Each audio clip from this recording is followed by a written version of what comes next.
ممبر جتنے یہ بڑے بڑے 80% مولوی ہے، بھائی مجلس پڑھنا ہے، ہاں جی 15,000، اشرے کا 10 لاکھ روپے۔ بتائیے جب یہ تجارت بن گیا تو یہ خدا کی رضا نہیں چاہتے، یہ صرف پبلک کو راضی کرنے، جو پبلک کو پسند آئے۔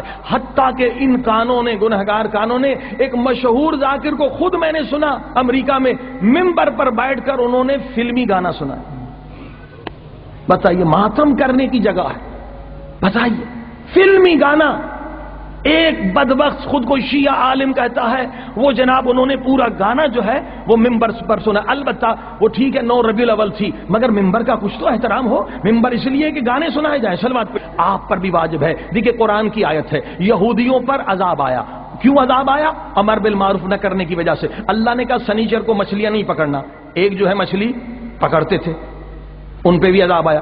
دوسرے کیا تھے؟ خود نہیں پکڑتے تھے مگر انہیں منع نہیں کرتے تھے، چپ رہتے تھے، بھی ہمارا کیا سب اپنی قبر میں جائیں گے، نہیں، وہ بھی عذاب سے نہ بچ سکے کیونکہ وہ خود تو گناہ نہیں کرتے تھے مگر دوسروں کو روکتے نہیں تھے، فقط وہ عذاب سے بچ گئے جو مچھلیاں بھی نہیں پکڑتے تھے اور پکڑنے والے کو امر بالمعروف بھی کرتے تھے۔ یعنی آپ بھی ان کے جرم میں شریک ہیں۔ اگر ایک ذاکر کی مجلس میں جاتے ہیں، وہ مقصد حسین بیان نہیں کر رہا، امر بالمعروف بیان نہیں کر رہا، آپ اگر وہاں چپ رہیں، اگر خاموش رہیں، احتجاج نہ کریں، کاغذ نہ لکھیں، اگر آپ ڈر کی وجہ سے کہ میری بے عزتی ہو جائے گی، یہ جو کاروباری لوگ ہیں ان کے پاس گنڈے بھی ہوتے ہیں، وفا کرنے والے بھی ہوتے ہیں، ظاہر ہے کہ ایک ٹیم بنائی ہوئی ہے، جب 10-10 لاکھ روپے لیتے ہیں، گنڈے بھی پال رکھے ہیں، واہ کرنے والے بھی مخصوص ہیں، نعرے لگانے والے بھی۔ ایک باہر کے آدمی نے مجھے کیسٹ سنائی اور کہا جی یہ مولوی صاحب پڑھ رہے ہیں، جو بھی پڑھ رہے ہیں، ایک بیٹھا ہوا ہے کہہ رہے واہ واہ واہ واہ واہ۔ میں نے کہا بھائی اس کو پیسے ملتے ہیں، صلوات پڑھی محمد والے۔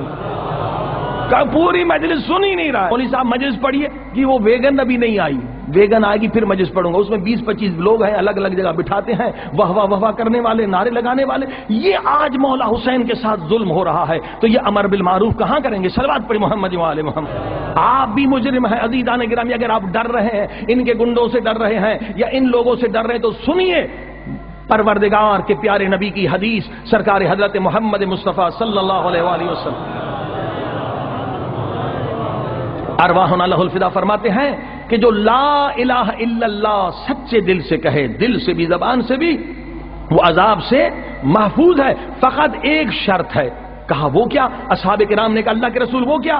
کہا وہ شرط یہ ہے کہ لا الہ الا اللہ کی توہین نہ کرے۔ لوگوں نے کہا جی لا الہ الا اللہ کی توہین مسلمان کرے گا؟ کون بے غیرت مسلمان ہوگا جو لا الہ الا اللہ کی توہین کرے گا؟ اب سنیے امام اللہ کے رسول کیا فرماتے ہیں، سید المرسلین کیا فرماتے ہیں؟ فرماتے ہاں کچھ لوگ ہیں کہتے ہیں لا الہ الا اللہ مگر توہین بھی لا الہ الا اللہ کی کرتے ہیں۔ کہ اللہ کے رسول ہمیں سمجھ میں نہیں آ رہی ہے حدیث، کون مسلمان ہوگا جو لا الہ الا اللہ کی توہین کرے؟ اب اللہ کے رسول فرماتے ہیں اگر کوئی لا الہ الا اللہ کہنے والا بیٹھا ہوا ہے اور اس کے سامنے ایک ایسا عمل ہو رہا ہے جو قرآن کے خلاف ہے، جو شریعت کے خلاف ہے، مثلا یہی ذاکر آج کل کہتے ہیں جی نماز کی کوئی ضرورت نہیں، علی علی کریں اور جنت میں چلے جائیں، جبکہ قرآن کی آیت ہے اقیموا الصلاۃ ولا تکونوا من المشرکین، جو نماز نہیں پڑھتا وہ مشرک ہے، وہ نجس ہے، اور اللہ کے رسول فرماتے ہیں لیس من امتی، وہ میری امت سے خارج ہے۔ اب اگر کسی ذاکر نے یہ پڑھ دیا، قرآن کی توہین کی، مولا رسول خدا کے فرمان کی توہین کی، سارے ائمہ معصومین کے فرمان کی توہین کی، آپ اس مجلس میں بیٹھے رہے، آپ نے سنا مگر آپ نے اٹھ کر احتجاج نہیں کیا تو گویا آپ نے بھی لا الہ الا اللہ کی توہین کی۔